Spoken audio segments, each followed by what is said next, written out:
எங்கள் வீட்டில் எப்போவுமே பொங்கல்னால் கண்டிப்பாக அதான் பொங்கலுக்கு முன்னாள் போகிக்கு ஒரு நாட்டுக்கோழி அடித்து இந்த மாதிரி எப்பயுமே பண்ணி வைப்போம். சூப்பராக இருக்கும். நிறைய கோழி இருக்குது. தேவைன்றப்ப அப்பப்போ தேவையா ஒரு கோழி கூட பண்ணுறோம்.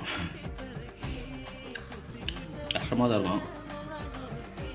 என்ன பண்ணுறது, வாங்கி ருசி சாப்பிடணும்ல. அதனால் சாப்பிடும். லெவலில் இருக்கும்.